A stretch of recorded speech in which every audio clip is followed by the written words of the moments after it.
ക്രിസ്തുയേശുവിൻ്റെ നിസ്തുല്യ നാമത്തിൽ ശുഭസന്ദേശത്തിലേക്ക് സ്വാഗതം. വിശുദ്ധ വേദപുസ്തകത്തിൽ മത്തായി എഴുതിയ സുവിശേഷം 7-ാം അധ്യായം 7-ാം വാക്യത്തിൽ നാം ഇപ്രകാരം വായിക്കുന്നു: യാചിപ്പിൻ, എന്നാൽ നിങ്ങൾക്ക് കിട്ടും; അന്വേഷിപ്പിൻ, എന്നാൽ നിങ്ങൾ കണ്ടെത്തും; മുട്ടുവിൻ, എന്നാൽ നിങ്ങൾക്ക് തുറക്കും.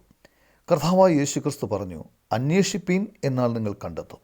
കർത്താവായ യേശുക്രിസ്തു കാണാതെ പോയതിനെ തിരഞ്ഞു രക്ഷിക്കുന്ന സ്നേഹമുള്ള പിതാവിൻ്റെ ദൃഷ്ടാന്തം പറയുകയുണ്ടായി. ഒരു സ്ത്രീക്ക് 10 ദ്രഹ്മ ഉണ്ട് എന്നിരിക്കട്ടെ. ഒരു ദ്രഹ്മ കാണാതെ പോയാൽ അവൾ വിളക്ക് കത്തിച്ച് വീട് അടിച്ചു വാരി അത് കിട്ടും വരെ സൂക്ഷ്മത്തോടെ അന്വേഷിക്കാതിരിക്കുമോ? കണ്ടുകിട്ടിയാൽ സ്നേഹിതന്മാരെയും അയൽക്കാരത്തികളെയും വിളിച്ചുകൂട്ടി, കാണാതെ പോയ ദ്രഹ്മ കണ്ടുകിട്ടിയതുകൊണ്ട് എന്നോടുകൂടെ സന്തോഷിപ്പിൻ എന്ന് പറയും.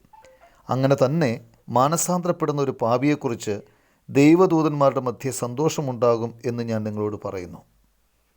ദൈവം തൻ്റെ ഏകജാതനായ പുത്രനെ പാപികൾക്ക് വേണ്ടി ഈ ലോകത്തിലേക്ക് അയച്ചു. നമ്മെ കണ്ടെത്തുന്നതിനും രക്ഷിക്കുന്നതിനുമാണ് ദൈവം തൻ്റെ സ്വന്തം പുത്രനെ നൽകിയത്.